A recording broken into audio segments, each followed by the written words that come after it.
A internet é o tipo de coisa que pode fazer a sua vida ou acabar com ela. Ontem eu vi um vídeo do Ícaro de Carvalho contando a respeito de um rapaz que acabou tirando a própria vida. Ele era influenciador digital e tinha sucesso, mas ele não tinha o sucesso que gostaria. E isso é uma coisa que eu venho observado bastante em muita gente que entra para a internet, principalmente para produzir conteúdo, para fazer alguma coisa, vender alguma coisa, enfim. Existe uma ânsia de querer fazer aquilo dar certo, mas não no sentido positivo de querer fazer uma coisa dar certo, e sim no sentido de que a sua vida depende daquilo. Se aquilo ali não der certo do jeito que você quer, não é nem se não der certo. Se não der certo do jeito que você quer, a sua vida não tem mais sentido. E isso se estende não só a pessoas que querem fazer algo na internet, mas a pessoas que também consomem conteúdos na internet. Então você começa a consumir aqueles conteúdos de família e começa a olhar para sua família e fala assim: nossa, mas a minha família não é tão perfeita quanto a do influenciador X. Ou então as mulheres, sei lá, nossa, mas eu não dou conta da rotina como essa mulher dá. Ou então o cara, né? Nossa, mas eu não sou tão rico e produtivo quanto esse cara. E aí você começa a se sentir fracassado. Você começa a se sentir alguém que não consegue dar conta da vida. Isso é um mau consumo da internet. A internet por si mesma ela não é ruim, mas é um mau consumo e é um vício que tem crescido cada vez mais, especialmente no Brasil, muito por conta do Instagram, mas também por outras redes sociais. Ou seja, quando você começa a depositar essa ânsia de uma vida que você não tem, baseada na vida de pessoas que supostamente têm aquela vida, né? Supostamente. Você cria um distanciamento muito grande entre a realidade e um sonho. E é exatamente isso que aconteceu com aquele rapaz. Quer dizer, ele tinha, na realidade, algo que era o sonho de muitas pessoas. Inúmeras pessoas. Mas na cabeça dele, essa realidade não chegava nem próximo do sonho que ele tinha. Só que a realidade dele, bom, duvido que se perguntassem a ele quando era criança, né, se ele teria aquele carro, aquela casa, aquilo e aquilo, se a vida dele hoje não seria um sonho para ele de ontem. Tenho certeza que sim. E aí eu quero perguntar para você que está assistindo o vídeo, será que a sua vida hoje não é o seu sonho de ontem? E talvez você vá me dizer que não, porque talvez a sua vida hoje seja pior do que foi ontem. Só que a vida não é tão ruim assim, né? A gente tem essa visão, muitas vezes, enganada, embotada por falsas percepções. Eu recentemente li um livro chamado Robinson Crusoe. Esse livro é um clássico, inclusive recomendo a todos, vou até deixar o link dele aqui na descrição. E nesse livro a gente vê ali uma história de um jovem rapaz que tem sonhos grandiosos. Ele tem sonhos de viajar o mundo, de explorar, de conhecer tudo. E o pai dele dá certos conselhos a ele, dizendo: olha, meu filho, você tem aqui nessa terra a condição de viver a melhor vida de todas, que é da pessoa que tem estabilidade e tal, tem um certo sucesso financeiro, aqui tem boas moças, você pode se casar, você pode ver os filhos crescer, você pode ter uma vida tranquila, que é o sonho de muita gente, inclusive, né? Encontrar esse espaço de paz no qual você pode desenvolver uma vida. E não, ele não quer isso. Ele quer as grandes coisas. E quando ele vai caminhar para alcançar essas coisas, ele acaba chegando naquilo que o pai dele disse que ele teria de infortúnio. Ele acaba acontecendo muitas coisas com ele, não vou dar spoiler aqui, mas isso aqui eu posso falar porque é a sinopse do livro, né? Ele fica preso numa ilha, ele naufraga. E quando ele fica preso nessa ilha, o navio que se partiu, quer dizer, o navio que naufragou, fica agarrado em umas pedras, de forma que ele pode ir até o navio buscar as coisas. E ele vai até o navio várias vezes, né, durante alguns dias, enquanto o navio está preso, ele vai e pega coisas que vão ser essenciais para a sua sobrevivência. E ele não só pega essas coisas, mas ele se apega a elas, porque essas coisas de fato salvam ele. Várias e várias coisas acontecem de maneira que, por pequenos atos, ele é salvo e a vida dele fica intacta. Todo mundo do navio morreu, menos ele. Ou seja, ele começa a perceber depois de um tempo, claro que no início ele fica muito infeliz, ele fica consternado de estar naquela ilha, mas depois ele começa a perceber que a felicidade está em ser grato pelas pequenas coisas que ele conseguiu. As pequenas coisas que lhe garantiram a vida.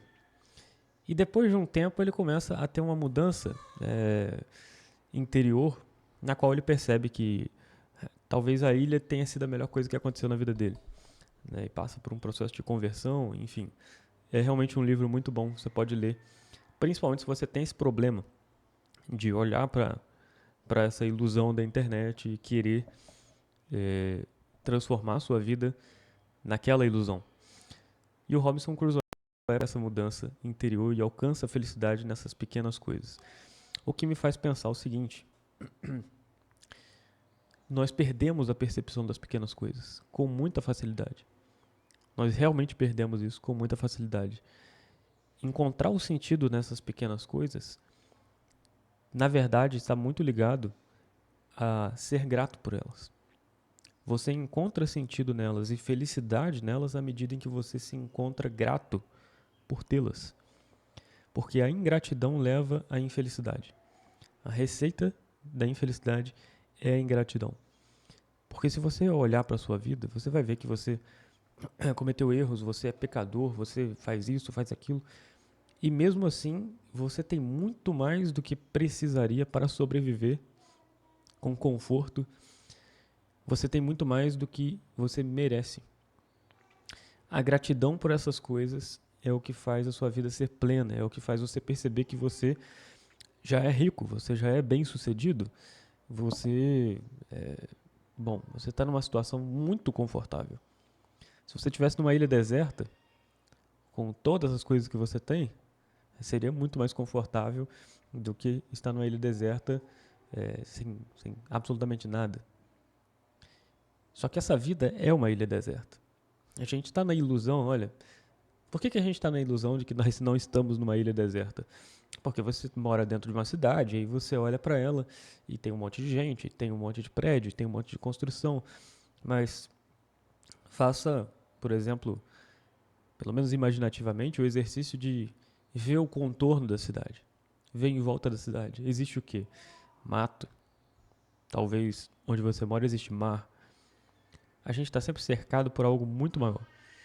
E quando a gente se fecha nessa coisa menor, que parece que a nossa vida é aquilo ali, você não tem a realidade nas suas mãos.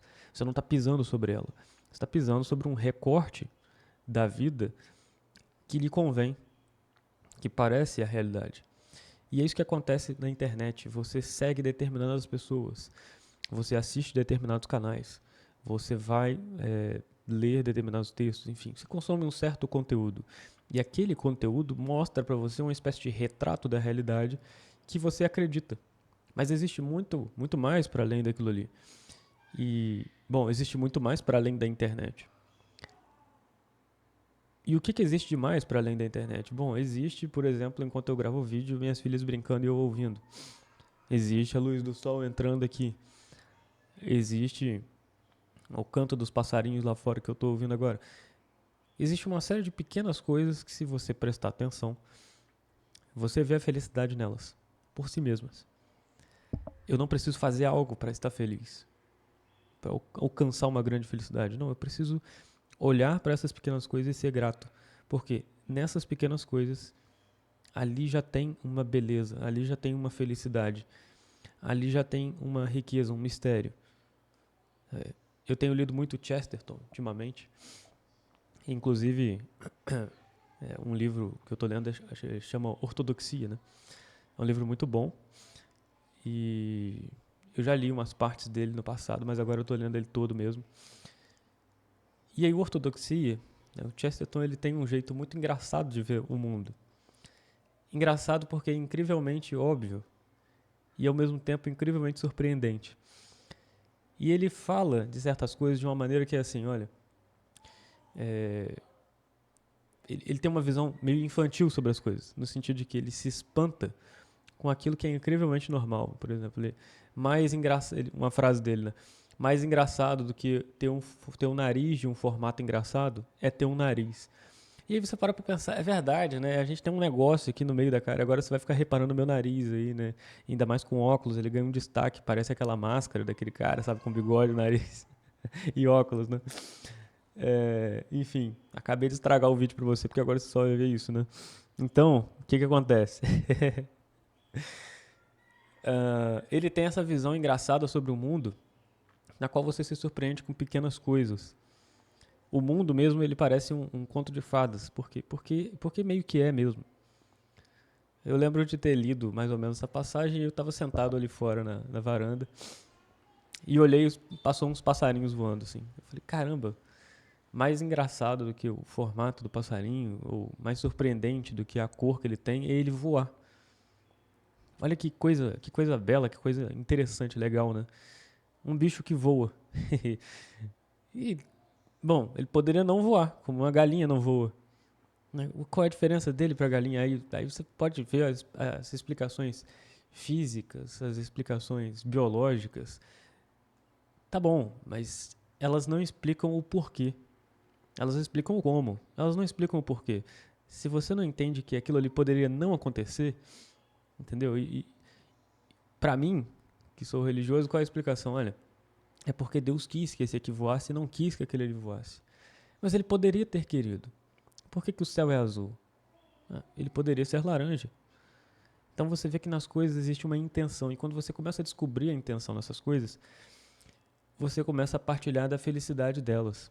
Porque Deus colocou, se Ele escolheu determinada coisa, é porque aquilo lhe agrada. O que está escrito no Gênesis? Deus criou uma coisa e viu Deus que era bom. Criou outra coisa e viu Deus que era bom. Quer dizer, ele se apraz naquilo, ele se alegra naquilo. E quando você observa aquilo com os olhos de uma criança, ou seja, com olhos pequenos, você se surpreende, você se alegra também. Então Deus cercou a nossa vida com essas coisas e nós nos cercamos com coisas que nós fizemos. E quando nós nos cercamos com coisas que nós fazemos, nós nos cercamos de ilusões. Porque o máximo que nós fazemos é transformar outras coisas em novas coisas, não criar alguma coisa. Nós não criamos do nada. Nós transformamos as coisas. Aquilo que a gente chama de criação humana é sempre uma transformação humana. Agora, aquilo que a gente chama de criação divina é sempre algo novo, algo surpreendente, algo que poderia não existir, ou poderia ser de outra forma e não é. Então, é sempre um grande mistério, é sempre algo que está fora de nós. Parece comum a nós e parece estranho a nós ao mesmo tempo. A vida tem essa dualidade. O mundo parece extremamente comum a nós, parece a nossa casa, e ao mesmo tempo ele é extremamente estranho a nós. A gente está sempre descobrindo algo sobre ele. Ou seja, quando você se limita numa visão puramente humana de coisas que você transforma num ídolo da vida, quer dizer, você constrói uma vida falsa, isso é um ídolo da vida, isso não é uma vida verdadeira. Você extirpou, é como se extirpasse da realidade todas as outras coisas. Você botou o fim nelas. E o ato supremo humano que pode ser feito para realmente consolidar isso é a morte de si mesmo. Eu não vou falar a palavra aqui, porque senão o YouTube vai bloquear o vídeo de alguma forma. Mas você entendeu, né? Por fim em você mesmo. Chesterton, inclusive, fala nesse livro, Ortodoxia, que eu também vou deixar aqui na descrição. Inclusive, nós vamos ler esse livro na Escola da Verdade, dentro do Clube do Livro. Se você quiser participar da Escola da Verdade, ter a minha análise sobre esse livro completa, com aulas ao vivo, clica no link que está aqui na descrição. Se tiver alguma dúvida sobre a escola, me manda uma mensagem no Instagram ou no e-mail que está aqui abaixo. Então, Chesterton fala nesse livro o seguinte: um homem que mata um homem... Eita... Tô igual o Temer naquele discurso. Deixa eu pegar um cafezinho aqui. Tem que pedir uma pastilha.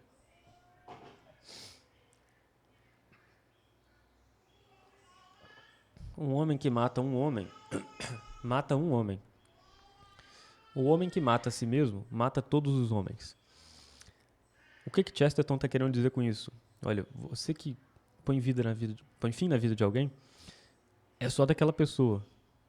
Mas você que põe fim na própria, você põe fim na de todas as outras, porque você desconsidera todas as outras.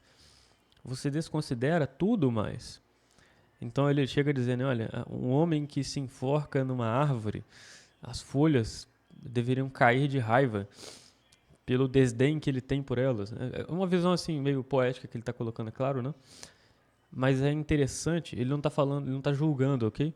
Quando ele coloca assim, ele não está julgando a pessoa, ele está julgando o ato. O ato de pôr fim na própria vida é um ato do extremo egoísmo, é um ato do... como é que se diz? O extremo... Agora me fugiu a palavra aqui, eu até falei agora há pouco, mas me fugiu a palavra aqui. Enfim, quando você coloca um ídolo, né? É um extremo ídolo. A extrema idolatria, por quê? É a idolatria de si. É a idolatria de si, né? Não é morrer para o mundo, como o cristão diz, mas é a morte do mundo. Você mata o mundo para você. Você mata o mundo para você. Quando o mundo tem tanto a te oferecer. E aqui eu não estou usando a palavra mundo no sentido cristão de inimigo da alma. Estou usando a palavra mundo mais num sentido quase de aventura, sabe? Descobrir um novo mundo. Tem tanta coisa para você descobrir, tem tanta coisa para você observar e tem tanta felicidade a ser encontrada nessas coisas, mas por conta de um ídolo que você montou sobre a sua vida, né, pode chegar ao ápice disso aí, que é por fim na própria vida e, portanto, por fim a todas essas possibilidades. Todas essas possibilidades. O que é ter uma Porsche? O que é ter uma Porsche? A felicidade de ter uma Porsche diante da felicidade de ter um filho, por exemplo. O que não existe comparação. Realmente não tem comparação. Porque, não, mas o filho vai te trazer sofrimento, porque você tem que acordar de madrugada, porque você tem que fazer isso, tem que fazer aquilo. É verdade, mas olha, uma coisa que eu descobri sobre a vida, e que é bem óbvio, inclusive, é que mais felicidade, às vezes, quer dizer mais sofrimento. Menos sofrimento não quer dizer mais felicidade. Então, eu sou muito mais feliz hoje em dia, com 2 filhas, né? Casado, com muitas coisas para fazer, do que eu era anos atrás. E não era infeliz anos atrás. Mas hoje eu tenho mais felicidade, apesar de ter mais sofrimento nesse sentido. Porque não é um sofrimento sem sentido. E aqui que tá. As pessoas tentam encontrar sentido na vida em diversas coisas que, assim, não têm sentido em si mesmas. Qual é o sentido de você alcançar um carro que é, sei lá, hoje é o carro dos carros? Qual é o grande sentido nisso, se não o desejo de muitas pessoas sobre aquele objeto? Aí você sacia aquilo e, de alguma maneira, as pessoas olham para você e elas veem que você saciou e você se sacia com a insaciedade delas. Nossa, isso é o seu grande desejo? Isso é o seu grande sentido? Que coisa pobre. Que coisa triste. Todo mundo quer fazer R$1 milhão. Eu vou e faço R$1 milhão e agora as pessoas olham para mim como alguém que fez R$1 milhão. Tudo bem, né? Mas que coisa pobre. Você continua mais pobre do que grande parte das pessoas que nunca vão nem chegar perto disso, mas que tem uma vida rica de sentido, porque conseguem ser fiéis às pequenas felicidades, às coisas pequenas, que na verdade são grandiosas. E aí que está como dizem os antigos, né? Aí que está o pulo do gato. Os maiores tesouros, quer dizer, aquilo que realmente vale, não são as coisas que aparentam valer muito. Aquilo que realmente vale são as coisas de sempre. As coisas de sempre. Porque se você fosse para uma ilha deserta, como o Robinson Crusoe, do que adiantaria você ter muito ouro? Inclusive ele acha ouro no navio. O que adiantaria você ter grandes coisas, tipo lá, sei lá, 1 milhão de seguidores no Instagram? O que te ajudaria mais são as coisas de sempre, a faca de sempre, entendeu? sei lá, um fósforo de sempre. Eu sei que vocês estão esperando, alguns estão esperando eu falar a missa de sempre, né? Mas são as coisas de sempre que nos ajudam. São as coisas de sempre que fazem sentido. E se tem algo que é de sempre, é a religião. O homem sempre foi religioso. O homem sempre buscou a Deus. O homem sempre buscou família. O homem sempre buscou se guiar por valores que fossem maiores do que ele, porque o homem é feito para isso. Você é maior do que a natureza e é menor do que Deus. Você é feito para imperar sobre a natureza e é feito para se humilhar diante de Deus. Então, ao mesmo tempo, você é nobre e pobre, humilde.